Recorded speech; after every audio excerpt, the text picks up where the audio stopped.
noches y les damos la bienvenida a este webinar de IntelliJuris. Originalmente el doctor Sergio López Ayllón estaba considerado como quien moderaría esta mesa con motivo del fallecimiento del doctor Héctor Fix Fierro. Él, dada su cercanía con la familia, está acompañándolas. Ha sido un día, pues por supuesto, con esta tragedia. Y nos sumamos al pésame a la familia Fix, un querido amigo. Lamentamos mucho ahora su ausencia. Y bueno, de alguna manera también este seminario está dedicado a él. Héctor Fix fue uno de los académicos que tuvo una preocupación muy cercana de aproximarnos a los abogados al conocimiento de los datos. En jurídicas creó una área que ha desarrollado estudios cuantitativos muy relevantes. Y bueno, esta mesa tiene en eso su acento, y es cómo es que la información cuantitativa, el manejo de los datos, el manejo estadístico puede ser relevante para el derecho, y de qué forma podemos desde distintas perspectivas establecer una comunicación con la información más pura y dura, y de qué forma esto no solamente nos sirve para establecer ciertos escenarios de certidumbre o de disminución de incertidumbre, sino también cómo los datos que el gobierno da a conocer sirven y son útiles para establecer comportamientos de las personas en lo individual, o bien de el mismo sector público, de las empresas. Y bueno, este es el propósito. Para esto tenemos a tres invitados, cada uno especialista en su propia materia, y nos acompaña el profesor Sebastián Garrido. Él es profesor del Centro de Investigación y Docencia Económicas y es licenciado, hizo la licenciatura en Ciencia Política en el CIDE y posteriormente la maestría y el doctorado en Ciencia Política en la Universidad de California en Los Ángeles. También está con nosotros la doctora Josefina Cortés, quien es abogada, egresada del ITAM. Posteriormente hizo el doctorado en la Universidad Carlos III de Madrid y ha desarrollado su actividad como académica en el Instituto Tecnológico Autónomo de México. Ahora está como directora de los programas de Derecho en el Tecnológico de Monterrey. Y también está Javier Cortina, un distinguido abogado, egresado de la Universidad La Salle y que ha hecho estudios de posgrado en la Universidad Panamericana. Es socio de su propio despacho con el también distinguido abogado Quijano, y miembro de la barra de abogados. En fin, tres expertos en sus áreas respectivamente. Estamos en una etapa compleja de incertidumbre, de excepcionalidad, y bueno, todos los días a las 7 de la noche escuchamos la información de cuál es el estado que tenemos de quienes han estado contagiados, de quienes han fallecido, de quienes han pasado ya a una etapa en donde afortunadamente han librado con bien esta enfermedad. Y bueno, Sebastián ha estado muy pendiente de esta información. En su cuenta de Twitter podemos periódicamente ver el procesamiento de esta información, y por supuesto es un terreno complejo, especializado, y él tiene la virtud de hacernos lo complejo más sencillo y también de ilustrarnos qué es lo que sucede con esta información. El Estado tiene la obligación de darnos información en condiciones de veracidad, y por supuesto este elemento de veracidad tiene su complejidad, porque veracidad no significa necesariamente que sea información exacta, fiel, sino que hay un contexto de incertidumbre. Es muy complicado saber con exactitud cuántos contagiados, cuántos fallecidos y por supuesto, pero esto no significa que no haya una necesidad de aproximarnos para conocer con mayor certeza qué es lo que está pasando en este momento. Y bueno, Sebastián, pues muchas gracias por estar con nosotros. Tú harías la primera intervención. Posteriormente, la doctora Cortés, desde el ámbito del derecho público, haría una aproximación. Luego, Javier, desde el ámbito del derecho privado, también vería las distintas implicaciones y posteriormente desarrollaremos esta sesión con sus intervenciones y también dando lugar a las respuestas que seguramente tendremos con los participantes y que están siguiendo esta sesión. Así es que, pues bienvenidos. Sebastián, tienes la palabra, así es que adelante. Muy bien, muy buenas noches. Muchas gracias por la invitación a participar en este espacio.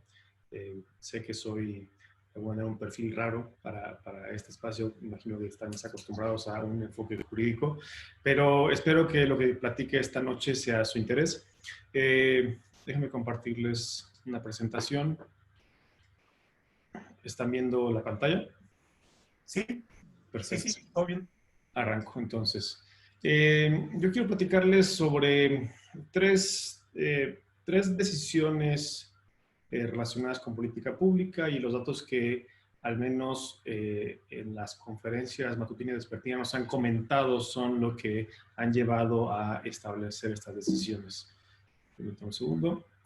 La primera decisión de la que quiero platicar es el inicio de la fase 2, la segunda es el inicio de la fase 3 de la contingencia y la tercera es cuando nos anunciaron el semáforo municipal para el regreso a lo que llaman la nueva normalidad. Y después de platicar estas tres etapas rápidamente, voy a enfatizar que, digamos, en la toma de decisiones en cada una de estas etapas hay un problema común que tiene que ver con lo que mencionaba Chopin, es justamente los datos, ¿no? La oportunidad, la calidad de los mismos y cómo eso puede afectar la toma de decisiones. Comienzo con el inicio de la fase 2. Esta ocurrió el 24 de marzo, ahí fue el anuncio de que ya estábamos en la fase 2. Y unas semanas después, en la mañanera del 16 de abril, el subsecretario Hugo López-Gatell dijo esta frase: cuando identificamos el 13 de marzo que habíamos triplicado el número de casos identificados, con tan solo 12 casos y cerca de 120 casos estimados, decidimos implantar las intervenciones que corresponden a la fase 2. Aquí quiero enfatizar dos cosas.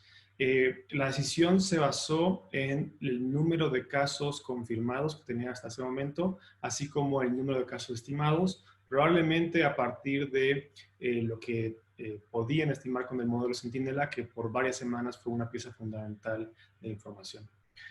La fase 3 comienza después, en la misma mañana del 16 de abril, nos presentaron, aunque empezó un poco después, en la mañana del 16 empiezan a construir, digamos, el contexto político y de comunicación para el anuncio de la fase 3. En esa mañanera nos presenta el subsecretario López-Gatell diversas proyecciones científicas para enfatizar lo que ha repetido en muchas ocasiones, lo que llaman el aplanamiento de la curva, que es que esta curva, que es la que está proyectada a partir de datos observados, es mucho menor o mucho más plana que esta otra que está acá. Esos son datos para todo el país, las estimaciones del conjunto de científicos que participaron con el CONACYT en el desarrollo de diferentes modelos. Después presentaron esta otra gráfica que corresponde al Valle de México. Aquí la estimación en ese momento es que el acme de la epidemia de casos habría ocurrido entre el 8 y el 10 de mayo. Hoy sabemos que sigue creciendo el número de casos, por desgracia, por lo menos en la Ciudad de México. Ok, después de presentar estas dos proyecciones, planteó también el subsecretario López-Gatell que el grupo de expertos habían hecho las siguientes recomendaciones. Es interesante que mencionara este grupo de expertos como, digamos, el fundamento para después las políticas que implementaría el Consejo de Salubridad. Primero la primera recomendación era mantener la Jornada Nacional de Sana Distancia, es decir, vamos bien, dijo el subsecretario, en la medida en que hemos logrado aplanar la curva, pero tenemos que mantener la Jornada Nacional de Sana Distancia hasta el 30 de mayo. Segundo, era asegurar la implementación y el cumplimiento de las medidas de seguridad sanitaria, es decir, que las personas individualmente se hicieran cargo de cumplir con estas medidas. Tercero, y aquí era un tema novedoso, que era regionalizar la intensidad de las medidas de mitigación, no pensar en políticas públicas nacionales, sino por regiones. Cuarto, segmentar la movilidad en el territorio nacional. Y por último, mantener la protección de los grupos de riesgo después del 30 de mayo. Aquí quiero enfatizar que al menos esas 3 recomendaciones están dentro del ámbito del Estado y las otras 2 probablemente más bien dentro del ámbito individual. Por cierto, no sé si recuerdan, pero esta otra, segmentar la movilidad en el territorio nacional, pues nunca más se volvió a mencionar. Estas fueron las recomendaciones del grupo de científicos que construyeron los modelos que les mostré hace un segundo. A partir de estas recomendaciones, en esa misma mañanera, la del 16 de abril, López-Gatell presentó 3 acciones de control que propondría el Consejo de Salubridad. La primera era justamente extender la Jornada Nacional Sana Distancia y de hecho a partir de ese momento fue cuando se empezó a construir la lista de sectores económicos que tendrían que suspender actividades. Después, en los municipios de baja o nula transmisión de las medidas de seguridad sanitaria permanecerán hasta el 17 de mayo, es decir, aquellos municipios en los que no hubiera casos y no estuvieran rodeados por municipios en los que hubiera casos, podrían probablemente reactivar sus actividades el 17 de mayo. Y lo último es mantener, digamos, las medidas de protección para adultos mayores y personas con comorbilidades. Esta medida en particular, la segunda que iba a proponer el subsecretario y que fue propuesta y aprobada, la de, digamos, regionalizar las medidas de paulatina liberación de las actividades sociales, económicas, depende fundamentalmente de contar con información precisa respecto al número de casos. Entonces, es la segunda decisión, al menos, en donde el número de casos es un dato fundamental para poder entender en qué municipios se puede reanudar las actividades. El 21 de abril fue anunciada formalmente, es decir, 5 días después de la mañanera que les acabo de resumir. El 21 de abril fue anunciada formalmente el inicio de la fase 3. El Consejo de Salubridad lo aprobó con diferentes medidas y nos presentaron este mapa, un poco duro para la vista por los colores tan brillantes, pero aquí lo que nos estaba mostrando era, a partir de los criterios justo que les mencioné, municipios que no tuvieran contagios y además no tuvieran municipios vecinos con contagio, se les considera como aquellos municipios que potencialmente podrían reactivar sus actividades el 17 de mayo. Los rojos son los que sí tienen contagios y los amarillos no tenían contagios, pero estaban al lado de municipios que tenían contagios. En ese momento, el 16 de abril, se consideraba que había 979 municipios que estaban en esta circunstancia. El 13 de mayo, que es cuando se presenta el semáforo que les comentaré en un segundo, la cifra bajó radicalmente a 269 y después hubo un ajuste posterior el 16 de mayo que aumentó a 324. Ok, entonces esta es la segunda decisión, mantener la fase 3, perdón, la Jornada Nacional de Sana Distancia y comenzar a planear este proceso de, digamos, relajamiento de las medidas de forma regionalizada. Y para esto era fundamental pues, que implementaran o que nos contaran cómo lo iban a hacer. Y esto se presentó el 13 de mayo, en la mañanera del 13 de mayo, con este semáforo digamos, de riesgo, en donde de manera interesante el semáforo fue presentado como tal por la Secretaria de Economía, no por el subsecretario López-Gatell. Nos plantearon que había cuatro colores en el semáforo: rojo, naranja, amarillo y verde. En ese momento, al menos lo que yo pude investigar, no explicaron como tal de qué dependía, en qué estado estaba cada municipio o región. Eso vino más tarde, vino en la vespertina del 13 de mayo, esa misma noche. Y ahí el subsecretario López-Gatell explicó con cierto detalle que, digamos, había al menos 6 elementos que iban a considerar para decidir en cuál de los 4 colores del semáforo se encontraba un municipio o una entidad o una región. El primero es la mortalidad y la letalidad, tener cifra respecto al número de muertes. El segundo es la incidencia, que se refiere al número de casos nuevos que se están siendo registrados. El tercero es una cosa que llaman el índice de vulnerabilidad, que es un índice que contiene o está compuesto por un un amplio número de variables socioeconómicas, de comorbilidades, en fin, un montón de cosas. Después está el tamaño de la población, porque dependiendo del tamaño de la población, la posibilidad de que la epidemia dure más o menos. Mientras más grande la población, más probable que la epidemia dure más, simplemente porque hay más personas que pueden ser contagiadas. Los últimos dos elementos son la ocupación hospitalaria y la ocupación de unidades de cuidado intensivo. Nuevamente, en los primeros dos puntos, en el primero, para poder incorporar esa información en, digamos, en el semáforo, necesitas saber cuántas muertes han ocurrido y en qué fecha han ocurrido para entender cómo está evolucionando la epidemia en las diferentes regiones del país. Y en el segundo punto necesitas el número de casos, ¿ok? Entonces, como les he planteado hasta ahora, en estas tres decisiones, al menos dos componentes básicos de información es el número de casos y el número de muertes. Aquí, esta parte de la información, digamos, la ocupación hospitalaria y la ocupación de unidades de cuidados intensivos, ahí la Secretaría de Salud tiene una red donde recibe información cotidianamente. Al día de ayer, que fue la última conferencia vespertina que vi, tenían reporte del 98% de los hospitales considerados. Así que ahí parece que están recibiendo información constante y de manera oportuna. El problema, sin embargo, tiene que ver con los datos de casos y con los datos de muertes. ¿Por qué? Bueno, el primer tema tiene que ver con que México es un país que en términos relativos ha hecho muy pocas pruebas. Esta es una gráfica que tomé de la página Our World in Data de la Universidad de Oxford.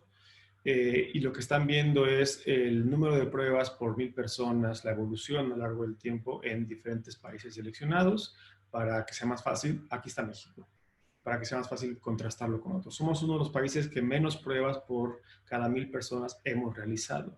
Y aquí el problema fundamental, como han mencionado muchísimas personas, es que si haces pocas pruebas, detectas pocos casos. ¿De acuerdo? Entonces, si tienes dificultad para detectar dónde están los casos y además probablemente tienes una concentración geográfica del número de pruebas que estás realizando, va a ser muy difícil que tengas una buena métrica de cuántos casos hay en cada uno de los municipios y por lo tanto te va a dificultar mucho tomar la decisión respecto a qué municipios se pueden abrir y cuáles no, si esa es la métrica que quieres considerar o es una de las métricas relevantes que quieres considerar. El otro problema tiene que ver con el rezago de los datos. Por cierto, el tema de las pruebas, déjenme detenerme un segundo. Ningún país puede hacer pruebas suficientes para encontrar todos los casos. Y eso lo ha dicho el subsecretario López-Gatell y me parece que es un consenso general. Pero lo cierto también es que a pesar de tener esa limitante, muchos países han optado por hacer un enorme número de pruebas a pesar de que saben que no van a poder encontrar todos los casos. Lo que sí quieren encontrar es el mayor número. Y parecería que esa debe ser una prioridad si lo que quieren es hacer una apertura por regiones a partir de este tipo de información. Segundo problema con los datos es el rezago en los mismos. Les voy a poner un ejemplo. Hoy, hace un momento, se anunciaron 447 nuevos registros de muerte en la base de datos. ¿Qué quiere decir esto? Que si comparamos la cifra de muertes totales que se anunciaron hoy con las de ayer, la diferencia es de 447 registros. Una confusión común en la que yo también estaba hasta hace unas semanas es pensar que estas muertes ocurrieron el día de ayer. Pero como hemos propuesto Jorge Andrés Castañeda y yo en un artículo de Nexos que salió publicado hace un par de semanas y he reiterado constantemente en mi cuenta de Twitter, es importante entender que este número de muertes no ocurrieron de ayer a hoy, sino en un periodo mucho más largo. Aquí les estoy mostrando justo, digamos, el periodo temporal en el que ocurrieron estas 447 muertes, ¿de acuerdo? Entonces, ¿esto qué implica? Implica que el día de hoy no sabemos cuál es el número de muertes totales y finales que ocurrieron en una fecha en particular. ¿Por qué? Porque es, digamos, el registro de muertes de una fecha se va actualizando con cada corte de la base de datos. Hoy tenemos, por ejemplo, la base de datos de hoy, el corte de la base de datos de hoy, incluye una muerte que ocurrió el 9 de abril, hace casi un mes y 20 días, ¿de acuerdo? De ese tamaño puede ser la brecha. He encontrado algunos cortes que incluyen datos de hace 50 días. Ese es un problema general. Lo que están viendo en esta gráfica es cada una de estas líneas muestra el número de muertes registradas en un día en particular, por ejemplo, hoy el 18 de mayo, el número de muertes registradas el 18 de mayo hasta el corte de hoy son 276, ¿de acuerdo? Pero en el corte de ayer fue un poquito menos, y en el corte de ayer y un poquito menos, y así hasta que vamos al primer día que fue publicado el número de muertes de ese día en particular. Entonces, como pueden ver, el número de fallecimientos ocurridos en una fecha en particular tarda un tiempo en estabilizarse. Para este conjunto de líneas, las que están abajo donde estoy pasando el cursor, más o menos en 15 días se está estabilizando, pero para fechas más recientes el periodo de estabilización es cada vez más largo y tiene sentido porque hay un mayor número de muertes que están ocurriendo y las mismas limitaciones burocráticas y en sistemas informáticos para procesar ese volumen de muertes, lo cual provoca un cuello de botella tanto en las entidades como potencialmente también en la Secretaría de Salud. Este problema que les menciono, el rezago en las cifras de muertes, no se limita a las muertes, por desgracia. También está ocurriendo con el número de casos confirmados. Aquí lo que les muestro es el número de casos confirmados de acuerdo con el día en que la persona dijo que empezó a presentar síntomas. Entonces, por ejemplo, hay 2.880 casos confirmados que dicen haber comenzado a experimentar síntomas el 15 de mayo. Otra vez, esta es información que estamos consultando al 11º corte que fue publicado inicialmente el dato. El día de ayer era un poquito menos, el día de ayer era un poquito menos y así para atrás, ¿de acuerdo? Estas características, estos problemas que tienen los datos, no son, digamos, algo que sea novedoso para los epidemiólogos. Ellos siempre tienen que trabajar con información incompleta, muchas veces desfasada. Lo cierto es que, al menos en el caso de las muertes, parece que el desfase en el caso mexicano es muy, muy grande. Puede llegar a ser hasta de 50 días, aunque esto no es, también hay que decirlo, digamos, los casos más frecuentes. Termino mostrándoles, esta es la gráfica del número de casos confirmados a nivel nacional. Les muestro la misma gráfica para la Ciudad de México. Aquí lo que estamos viendo es el número de casos confirmados, otra vez por fecha de inicio de síntomas, y vemos que las fechas más recientes, buena parte de las fechas más recientes siguen teniendo una pendiente más pronunciada que las fechas que ocurrieron, que digamos, más atrás en el tiempo. ¿Eso qué quiere decir? Que es factible que todavía veamos un incremento significativo en el número de casos confirmados en la Ciudad de México. Entonces, estos dos problemas, bueno, los tres en realidad, el rezago en los datos de muertes, el rezago en el número de casos confirmados y el poco número de pruebas que se están realizando en nuestro país, me parece que ponen mucha presión sobre la decisión de instrumentar una política regional de liberación de la actividad económica, social, etcétera, basada en parte justamente en estos datos. Termino ahí mi presentación. Muchas gracias, Sebastián. Bueno, pues como ustedes pueden ver, la cuestión es nada sencilla. Hay una diversidad de asegúnes en esta información, pero lo que es cierto es que tenemos datos. Ahora, y de ahí vienen varias cuestiones y simplemente quiero contextualizar la intervención de la profesora Cortés. En esta situación el Estado tiene un conjunto de funciones, está desempeñando las funciones de cierta manera y también, por supuesto, hay ciertos referentes de cómo debería ser esa información.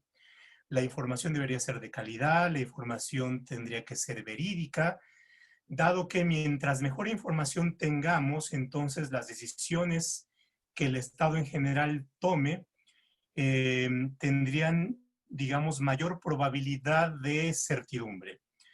En el mapa que nos mostró Sebastián de los municipios, esto tiene que ver con una serie de decisiones públicas respecto de qué tipo de actividades pueden hacerse, en qué municipios, en qué estados, en la federación en general. Y bueno, no son decisiones unitarias, son decisiones multitalla. Hay que tomar decisiones focalizadas.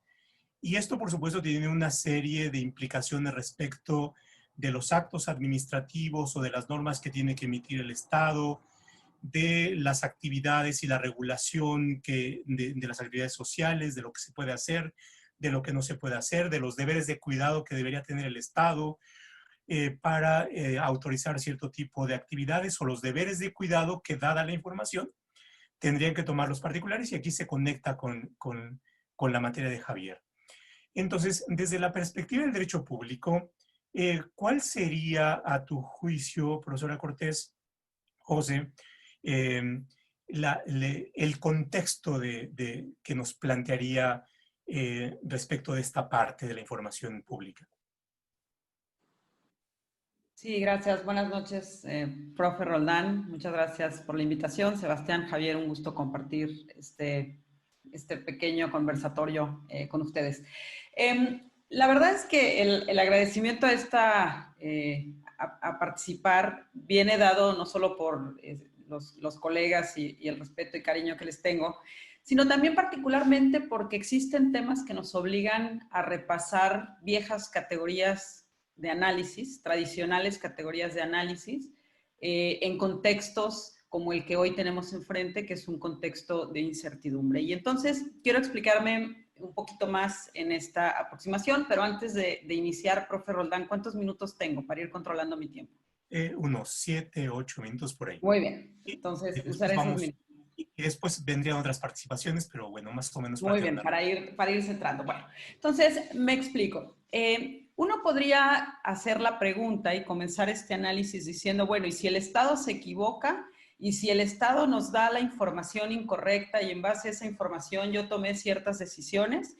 Y probablemente desde una perspectiva pública, entonces muy pronto recurriríamos a el derecho a la información, recurriríamos a criterios como la veracidad, la imparcialidad. Si me pusieran entonces a analizar los elementos de un acto administrativo, buscaría yo la oportunidad, la certeza, la efectividad. Y la verdad es que quiero compartirles que en preparación a esta charla, eso fue inútil, las primeras horas de preparación, porque finalmente no podemos desvincular lo que es el dato, la información, la acción pública y la generación de políticas públicas del contexto en el que se están generando. Y entonces eso me llevó en realidad a voltear mi planteamiento y a decir cuál es el contexto en el que está decidiendo la administración pública. Y ese contexto de decisión de la administración pública, ese contexto en el que se formulan políticas públicas, es el contexto de riesgo que está marcado, como todos sabemos, por una única constante. Y esa constante es la incertidumbre. Y desde esa perspectiva, en realidad, algo que aprendí para poder formular estos pequeños elementos tiene que ver con que es imprescindible conocer la morfología o estudiar un poquito de la morfología del riesgo. Cuál es su forma, cómo se evoluciona, porque finalmente si nosotros comprendemos el escenario de decisión en el que actúa el Estado, podremos más tarde o durante la actuación del Estado poder comprender tanto como se pueda, cuál es su estándar de actuación. Y desde esa perspectiva, quiero retomar algunas ideas eje de esta participación que están asociadas justamente a literatura que lleva por título gestión de riesgo, el riesgo, digamos, como tal, y podríamos tener autores aquí en consideración valiosísimos como Ulrich Beck, ¿no? En la sociedad del riesgo global, y entonces entenderíamos que estamos en medio o enfrente de un proceso que desborda todas aquellas zonas de certidumbre que teníamos. Y en este proceso me parece que es bien importante comprender entonces que en realidad la percepción que tenga la ciudadanía de ese riesgo está marcada fundamentalmente por esa relación de confianza que existe entre el ciudadano y sus instituciones públicas. Desde esa perspectiva, si estamos en un escenario de riesgo y además en ese escenario de riesgo tengo una escasa relación de confianza, el efecto multiplicador de esa escasa confianza se va a ver justamente evidenciado en lo que es el propio manejo, la propia política pública dirigida a gestionar esta situación. Y desde esa perspectiva, continúo con estas ideas eje que podemos retomar en las preguntas. Si nosotros nos aproximamos al riesgo desde una perspectiva de un agente racional, la información que nosotros recibamos nos va a permitir actuar en cierto sentido o en otro y nos va a permitir, digamos, seleccionar en un universo seguramente escaso de alternativas. Y en ese sentido, la información juega un papel fundamental. Porque, digamos, coincide la literatura asociada a riesgo a que la información y su manejo puede ser el detonante de la crisis. O sea, es tan importante la información como la forma en la que opera, gestiona el riesgo el propio Estado y sus instituciones. Y desde esa perspectiva, una idea que me parece muy importante, si nosotros después de estos elementos vamos a querer razonar en términos de hasta dónde responde el Estado, si el Estado puede incurrir en responsabilidad por haberme dado la información A, B o C, tiene que ver con distinguir la forma y los momentos en los que opera una política de contención de riesgo, en donde de nueva cuenta va a ser extraordinariamente importante la información. Entonces, tradicionalmente se ubican 3 segmentos de una decisión o de una política pública que está orientada a gestionar el riesgo. El primer elemento tiene que ver con la identificación del riesgo, por decirlo así, el tamaño del monstruo al que nos estamos enfrentando, por decirlo gráficamente. En un segundo momento, la gestión del riesgo, y en un tercer momento está marcado ya por la vuelta o el regreso a lo que sería la nueva normalidad. Y en la gestión del riesgo juega un papel fundamental, nuevamente, la comunicación estratégica. Y aquí esto me gustaría también ponerlo sobre la mesa, porque evidentemente cualquier gobernado aspira a tener datos veraces, aspira a tener información imparcial, pero también en la literatura de riesgo se señala que la información debe ser dada a través de una comunicación estratégica, porque si no también podrías generar escenarios de pánico. Entonces, desde esa perspectiva, el Estado también tiene una responsabilidad de gestionar adecuadamente la información. Y un elemento adicional que me parece también central tiene que ver con quién es el responsable de informar. Me queda claro que en esta mesa estamos poniendo de frente los datos que nos da en las mañaneras y en las noches, ¿no? Cierto personaje de la administración pública, porque es el vocero oficial, por decirlo así, ¿no? Que cuando uno revisa la literatura de riesgo, comprende que es al que le dieron el papel de líder del manejo de la crisis, ¿no? Y es parte de una estrategia y parte de una, digamos, estrategia de contención y de gestión del riesgo. Pero no podemos obviar que estamos en un escenario en donde no es, digamos, López-Gatell, la Secretaría de Salud, no es la única generadora de información. Esto es, los ciudadanos no solo leen a las, digamos, la información oficial, sino que tenemos que también poner en la mesa el ecosistema de la información con sus múltiples agentes. ¿Por qué? Porque como bien lo ha dicho, digamos, y esto ya poniéndolo desde una perspectiva y desde una óptica más judicial, más de protección de derechos, o sea, aquí hay una obligación, y cuando uno revisa tesis asociadas a las características de la información, la obligación de información veraz, oportuna, imparcial, se le da, como dicen los tribunales, ¿no?, a todo aquel que funja como informador. Entonces, creo que también es importante poner en la mesa cómo juega el deber de informar de los medios públicos, de los medios privados, y cómo eso afecta, digamos, en la conciencia colectiva y lleva a tomar datos, ¿no? Y el último elemento que me gustaría también poner en la mesa, insisto, para luego ya abrir preguntas, tiene que ver con los espacios que se generan también a propósito de esta información bien dada o mal dada, o de datos que son veraces o no lo son, el espacio que se genera a la actuación o a la, mejor dicho, autorregulación por parte de la ciudadanía. Y esto nuevamente tiene que ver con esta relación de confianza que existe entre el ciudadano y sus instituciones. Porque finalmente, cuando tú tienes escenarios en donde hay escasez de información, pues seguramente, ¿no?, parte importante de la población terminará autocuidándose, ¿no?, terminará autorrestringiendo su actuación y su proceso normal de vida, justamente para tomar una decisión que puede ir 3 pasos adelante de la del propio gobierno, ¿no? Entonces, yo me quedaría con esta primera intervención señalando justamente las ideas centrales. No podemos desvincular el poder de la información del escenario en el cual se está presentando, que es un escenario de riesgo que obliga al poder público a gestionar el riesgo. Segundo lugar, efectivamente la información cumple un factor o es fundamental, porque puede ser la propia generadora de una situación de crisis incontrolada. En tercer lugar, el Estado no es el único obligado a informar, y el ciudadano me parece que también tiene una obligación de informarse, ¿no? Claro, el estándar de actuación se le exige a la administración, pero en escenarios de riesgo y de contención también hay responsabilidad ciudadana. Ahí me quedaría, profesor. Bueno, ¿no? Con tu intervención se derivan varias inquietudes. Ahora, y aprovecharé la última parte de lo que has señalado, y es las personas, los ciudadanos, los particulares, eh, tenemos información.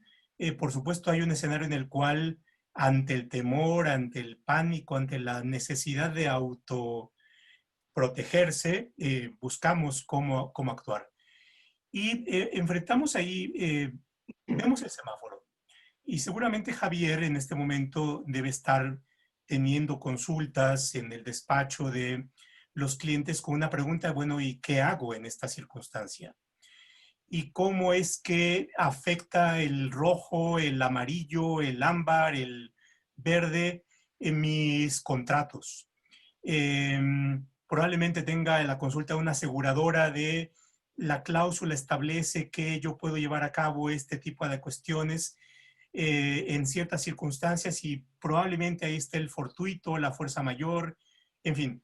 El semáforo tiene una significación jurídica para lo que hacemos, desde cómo tenemos que autoprotegernos para no colocarnos innecesariamente en una situación de riesgo, porque si vamos con la intención de contagiarnos a un hospital y no sabemos, eso tiene consecuencias jurídicas. Entonces, en esa parte, la información de qué manera es relevante para el derecho, para los abogados, para las obligaciones, para los deberes de cuidado desde tu perspectiva, Javier. Muchas gracias, doctor. Gracias a Josefina y a Sebastián. Bueno, esto es terriblemente etéreo porque se ha hablado de muchas cosas y el tema, digamos, de la plática es el riesgo jurídico del regreso a la normalidad.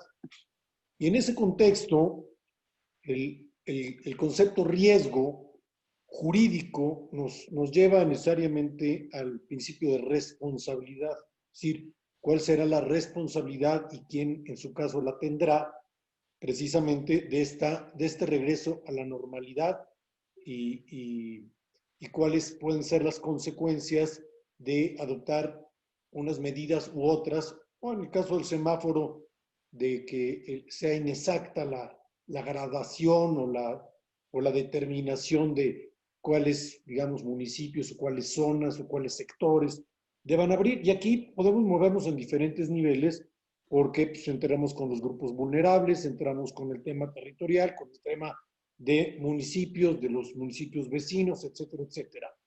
Y yo voy a tratar de recoger un poco algunas de las cosas que se mencionaron.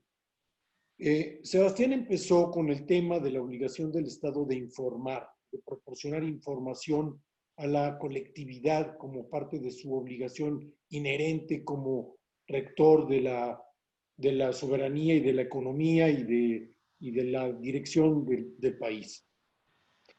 Y Josefina nos habla de esta información y de estos datos y cómo puede en un momento dado eso impactar o qué consecuencias podría tener. Pero yo creo que primero debemos partir de un análisis de lo que estamos hablando. Precisamente el martes escribía Carlos Gershenson en Reforma una cosa muy importante, me llamó mucho la atención porque inmediatamente después de que me invitaron a participar en este seminario, me encontré la columna y fue muy revelador porque hablaba precisamente de la información. Y él hace una clarísima distinción que me parece fundamental para este análisis. Él distingue lo que son datos de lo que es información, de lo que es conocimiento y de lo que es sabiduría. O sea, datos e información no son sinónimos. O sea, los datos es un patrón arbitrario, pero hay que darle significado. Los datos sin significado no nos sirven de nada. La información es la recopilación, la utilización de estos datos con un significado. El conocimiento es la información que se utiliza y que permite hacer algo, es decir, con esa suma de datos identificados con un significado para poder utilizarlos. Y la sabiduría es este concepto de ejecución, ¿no? De aprovechar el conocimiento efectivo, decir, la suma de los 3 factores anteriores para tomar las decisiones. Desgraciadamente, hay un patrón aquí que establece que mientras más datos tenemos, menor es la calidad de los mismos. Entonces, aquí hagamos un paréntesis, yo creo que fundamental. Lo único que sabemos hoy como colectividad, incluso yo quiero pensar que el propio gobierno y los propios expertos, es que en el ambiente hay un virus, que este virus es terriblemente contagioso, que produce una serie de reacciones que puede provocar la muerte en muchos casos y en otros puede provocar lesiones o alteraciones al sistema pulmonar o al sistema de salud de cada quien o de las personas que lo padezcan. Todo lo demás es un poco etéreo. Nadie sabe exactamente cómo se va a poder, desde luego no hay una cura todavía ni una vacuna contra la pandemia, contra el virus. Y en consecuencia, pues sí, es necesario hacer pruebas, efectivamente, y es necesario tener información, pero la pregunta es, ¿esa información para qué la vamos a usar? O sea, ¿para qué sirve? Por ejemplo, una respuesta obvia, o que todos podríamos dar ahorita, sería, pues, para aislar a las personas que estén enfermas o que hayan estado, que estén en un periodo de contagio.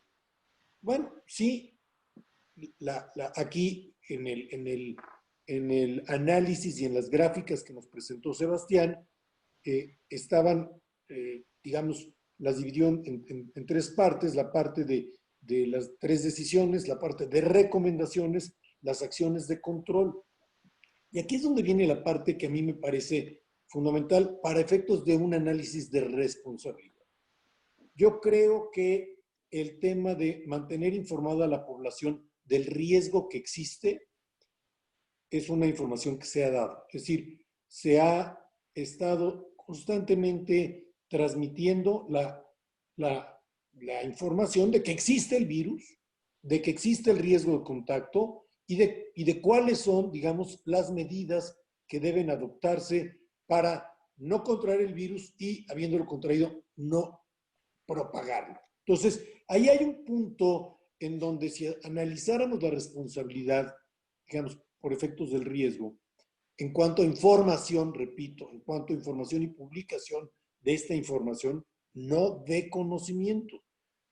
Está cumplida la obligación, es decir, todas las noches se hace, bueno, en la mañana y en la noche y todo el tiempo se está diciendo cómo, digamos, reducir el riesgo y cuáles son, en qué consiste el riesgo y cuáles son sus consecuencias. Entonces, todo lo demás, para efectos del análisis de riesgo, por ejemplo, si un municipio abriera antes o si el semáforo se destapa a verde o vamos a decir amarillo antes de tiempo, ¿habría responsabilidad de quien haya tomado la decisión?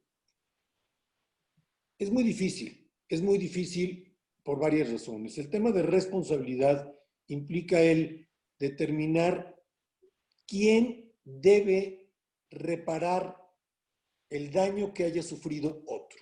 Entonces, aquí esto lo podríamos llevar a cualquier ámbito. Tú, José, lo pusiste en el tema de obligaciones contractuales o de obligaciones derivadas de, digamos, del ámbito privado, porque es la especialidad que tengo yo. Pero esto es totalmente genérico, esto va a operar en todos los casos, ¿no? Tanto en el ámbito contractual como en el ámbito extracontractual, como en el ámbito administrativo, en donde se tendrá que analizar si hay responsabilidad o no hay responsabilidad. Y aquí hay una cosa que es fundamental. En el análisis de la responsabilidad hay 3 elementos que hay que tomar en cuenta. Primero que nada, la existencia de un daño. Segundo, la existencia de una conducta ilícita. Y tercera, la relación causal. Es decir, ¿qué es lo que produjo el daño? O sea, el poder unir el daño causado con la conducta o acto que lo causó. Entonces, si analizamos esto, el hecho de dar información incompleta o de no proporcionarla puede producir responsabilidad, por ejemplo, patrimonial del Estado o responsabilidad de un particular por haberse adelantado. Es muy complicado. Es muy difícil hacer esa aseveración porque aquí, Javier, perdón. me gustaría aprovechar este momento de tu intervención para meter algunas cuestiones que creo que pueden enriquecer la reflexión. Tú has hecho un apunte en lo complicado que puede ser la determinación de la responsabilidad. Y una de las cuestiones que juega aquí es eh, que estamos frente a un escenario en donde hay incertidumbre, pero también hay cierta ignorancia, dado el avance de la ciencia, de ante qué nos enfrentamos. Me gustaría ahí propiciar la intervención de Sebastián en el siguiente sentido y luego retomamos, aprovechando algunas de las preguntas que están llegando, en lo siguiente, es decir, el Estado tiene un deber de informar, pero estamos en un contexto de incertidumbre y de alguna manera de limitación del conocimiento científico sobre el problema. Es hasta que en esto, ¿qué es lo que, para qué nos sirve, por ejemplo, la estadística? ¿Cuáles son los límites de la probabilidad con la que pudiéramos llegar, ¿no? Llegar al, vamos a ponerlo muy pretenciosamente, a la verdad o al conocimiento? Es decir, ¿de qué manera la ciencia y la estadística nos sirve como orientador de conductas eh, y cuáles también pueden ser sus límites en esta circunstancia de incertidumbre? A ver, yo diría que en cualquier contexto, en cualquier país, la incertidumbre existe. Es un tema que hemos mencionado los cuatro esta noche, pero también es cierto que la autoridad actúa diferente frente a esa incertidumbre. Hay países que decidieron hacer pruebas de forma masiva. De hecho, buena parte de los países más desarrollados y muchos de nuestro mismo nivel de desarrollo decidieron hacer pruebas de forma masiva. Esa es la recomendación de la Organización Mundial de la Salud.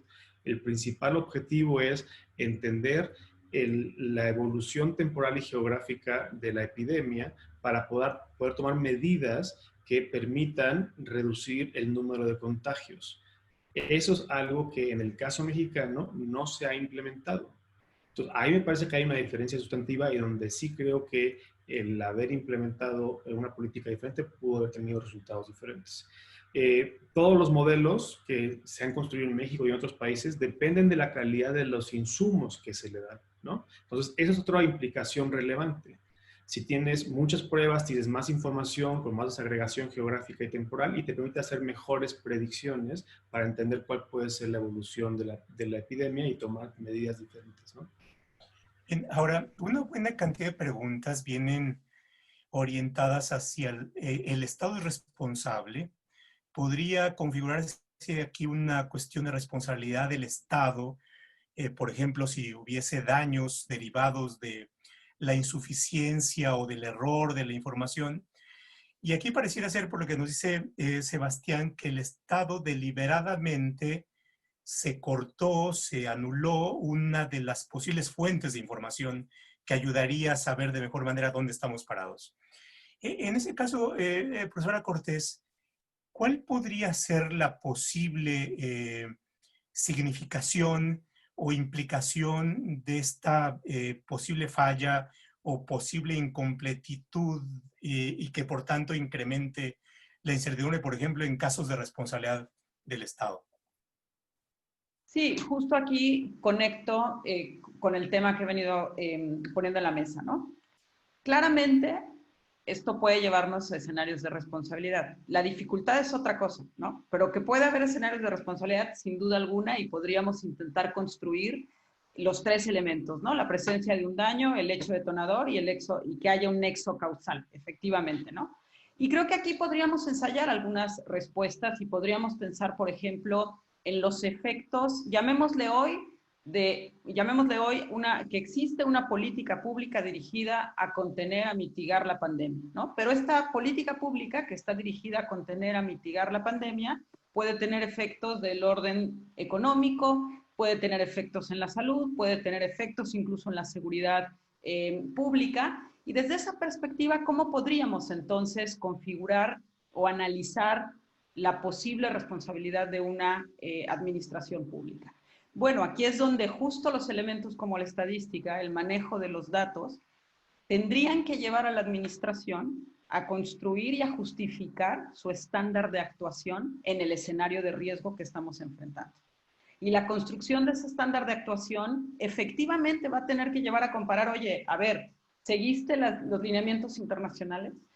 ¿Verdaderamente acudiste a las mejores prácticas? ¿No? En la región tomaste las decisiones que estaban tomando países con recursos como los tuyos, ¿no? El comportamiento de la epidemia te estaba dando señales que te hacían ir para acá y fuiste para acá.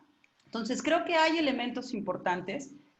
Lo más cercano que yo podría poner, profe, en términos de responsabilidad, claramente atiende a responsabilidad patrimonial del Estado, a encontrar la irregularidad de la actuación administrativa, justamente por separarse de un estándar de actuación, digamos, que esté medianamente probado y sea razonablemente establecido. Y creo que aquí hay elementos que los tribunales han construido justamente en términos de razonabilidad, proporcionalidad, en términos incluso de buena fe, oportunidad, efectividad de la medida. Y creo que esto nos va a llevar, sin duda alguna, a entender además en qué momento se fue fraguando la decisión. Porque algo que decía Sebastián, justamente aludiendo a los datos, ¿no? El rezago de la información, en qué momento vamos recibiendo ese dato y lo convertimos en información que nos permite llevar a cabo tal o cual actuación. Y creo que aquí, pues, si nosotros dividimos los distintos momentos en los que se ha ido formulando la política pública, desde que se identifique el riesgo y sus dimensiones, podemos encontrar problemas, ¿no? Pero son problemas que no solo le tocan al Estado mexicano, ¿no? Digo, podríamos poner ejemplos en esta primera, por ejemplo, información que da la OMS asociada a no es necesario usar cubrebocas, ¿no? Y ahora resulta, no, que sí era necesario usar cubrebocas. Entonces nos estamos justamente tropezando con lo que son o con lo que será en su momento la construcción del mejor estándar de actuación frente a este tipo de escenarios. Claro, ahí viene, por ejemplo, el interesante tema del principio precautorio, es decir, en un escenario de ignorancia tienes que buscar la mayor protección. Ahora, regreso con Javier en donde se quedó y aprovechando preguntas. Por ejemplo, Marisela de Arana dice, en mi empresa la autoridad impone una sanción por no tomar una medida que no implementé, pero que no conocía, porque la información que me dio el Estado no era la adecuada. Y entonces vemos ahí a los particulares en un escenario de duda, porque a veces el problema no es solamente la información federal, sino que la información con la del Estado y con la información del municipio pueden ser contradictorias. Y entonces eso es un escenario altamente complicado. Javier Cortina, te dejo en donde te corté para que retomes ahí la argumentación. Bueno, sí, de hecho, es una pregunta interesante, ¿no? No hay, va a ser muy difícil establecer las respuestas. En un webinar anterior que tuvieron ustedes de responsabilidad de médicos, se tocó un poco este tema, ¿no? Va a haber que analizar caso por caso. Esa es una de las cosas que van a ser más importantes, tanto para efectos de responsabilidad del Estado como para efectos de responsabilidad de particulares. Va a haber que analizar específicamente cada uno de los casos. Yo simplemente quiero establecer algunos principios básicos porque mucha gente habla de que se van a venir cientos de demandas por responsabilidad, etcétera, etcétera. Yo no lo creo. Demandas de responsabilidad. Que se vengan demandas de incumplimientos de contratos, eso pues, va a pasar, irremediablemente va a pasar. Pero en temas de responsabilidad derivadas de la crisis que estamos enfrentando, digamos, responsabilidad extracontractual, por ejemplo, porque no se adoptaron las medidas adecuadas en un hospital. Bueno, sí, podrá haber casos, es decir, habrá que revisar si, no solo en un hospital, si un establecimiento continuó abierto a pesar de que debía estar cerrado. Pues ahí hay claramente un vínculo, ahí sí se dan, por ejemplo, los elementos. Hay una conducta ilícita, ¿por qué? Porque había una disposición reglamentaria de buen gobierno de que se cerraran determinados establecimientos al público. Si este estuvo abierto y la gente acudió a ese y se acredita a base de estadística y de esa información, se acredita que un grupo numeroso de personas contrajo la enfermedad, se va a poder establecer el vínculo o el link de que ese fue el foco de infección y que no debía estar abierto. Entonces ahí, por ejemplo, pues tenemos un caso relativamente fácil de analizar, en el que hay un acto ilícito, que es haber abierto fuera digamos, del periodo de acotamiento, la parte de la estadística, en donde se junta la demostración por el número de casos que concurre en ese lugar, y el daño, que es el haber adquirido la enfermedad y las consecuencias que pueda llegar a tener, ya sea la muerte o los daños que pueda haber provocado el haberla adquirido. Sin embargo, lo que es importante aquí es, y reitero, en cualquier circunstancia van a tener que existir los tres elementos que mencioné: la existencia de un acto ilícito, la existencia de un daño y el vínculo causal. Y me voy aparte de lo que decía la pregunta. En el caso de que se establezca una multa, por ejemplo, porque por desinformación se mantuvo abierto un local, o no se cumplieron ciertas reglas, o no se tuvieron los insumos para evitar la propagación del virus, y se impone una multa, bueno, siempre se va a poder impugnar la multa, se va a poder impugnar en un procedimiento administrativo contencioso a través de un amparo, y en ese amparo se podrá decir precisamente que estas excluyentes de responsabilidad, es decir, oye, tengo una disposición municipal que dice una cosa, tengo una disposición federal que dice otra cosa, se contradicen entre sí, y yo creo que se va a poder acreditar en todos esos casos que la multa devenga improcedente, precisamente por la falta de información o de debida fundamentación y motivación, porque independientemente de cualquier cosa, cualquier disposición de esta naturaleza tiene que estar fundada y motivada. Entonces, cualquier restricción a la movilidad, a la apertura, al funcionamiento, tiene que estar debidamente fundada y motivada.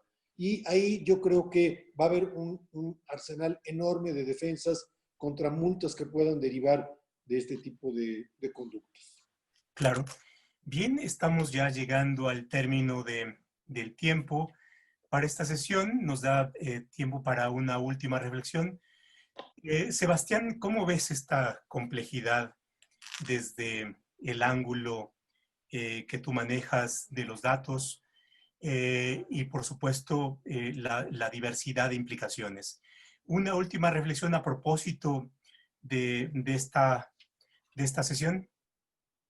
Mira, creo que a partir del 1 de junio, pues cuando se comiencen a publicar los semáforos para las diferentes regiones, la autoridad va a tener un reto enorme, porque va a comenzar a segmentar, a diferenciar las actividades a lo largo y ancho del país, y me parece que la información disponible en este momento es imperfecta, no es oportuna, y eso, más allá de las responsabilidades legales que eso puede implicar, potencialmente va a tener consecuencias prácticas para la ciudadanía.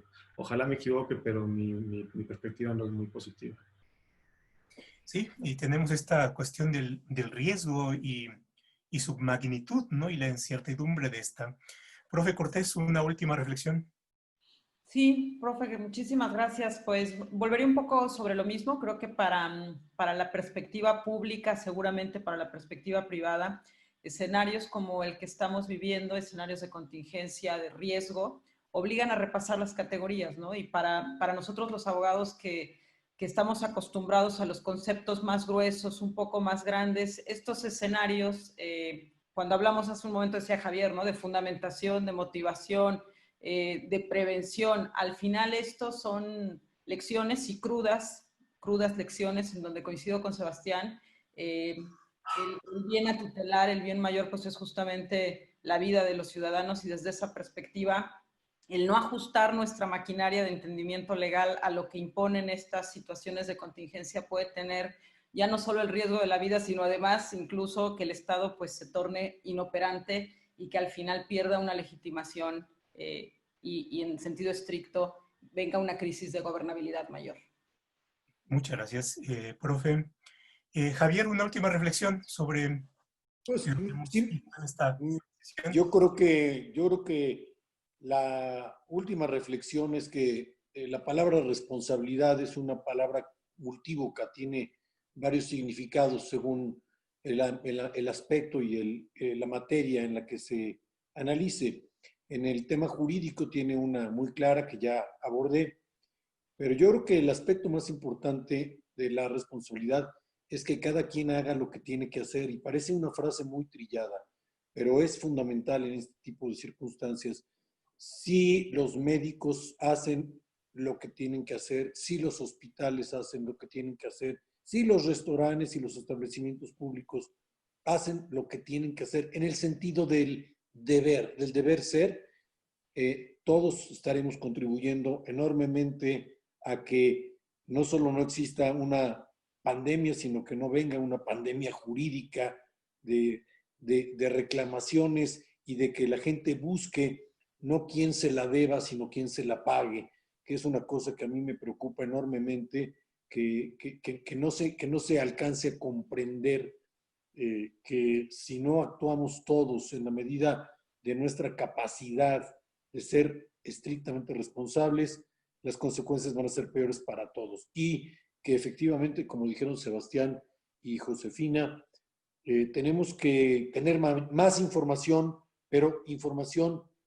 digamos, que nos conduzca a la toma de decisiones.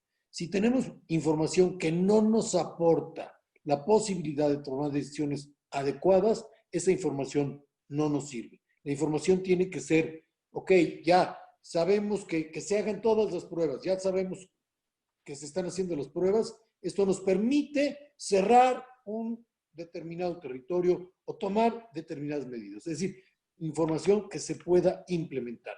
Yo creo que es fundamental y tenemos el derecho de recibirla, y que el Estado haga todo lo que tenga que hacer para tener esta información. En eso coincido plenamente. Gracias. Sí, efectivamente, el Estado es debemos rescatar su dimensión de bien público. El Estado es el invento que hemos hecho los seres humanos para cuidarnos, para tener mejores condiciones de vida, y es de todos y tiene que cuidarnos a todos, y eso por supuesto es una responsabilidad. Pues agradecemos enormemente a ustedes, Sebastián, muchas gracias por tu tiempo. Profesora Josefina Cortés, muchísimas gracias por conectarse desde Chile a este ejercicio, muy valiosas sus reflexiones. Javier, igualmente un agradecimiento por regalarnos tu tiempo, tu generosidad en esta reflexión, y por supuesto a todos ustedes que están en casa, muchas gracias por su compañía, por sus preguntas. Como ustedes pueden ver, esto da para más, y pues es un compromiso nuestro el seguir propiciando esta reflexión, y solamente quiero cerrar esta para expresar que acompañamos en el duelo a la familia Fix.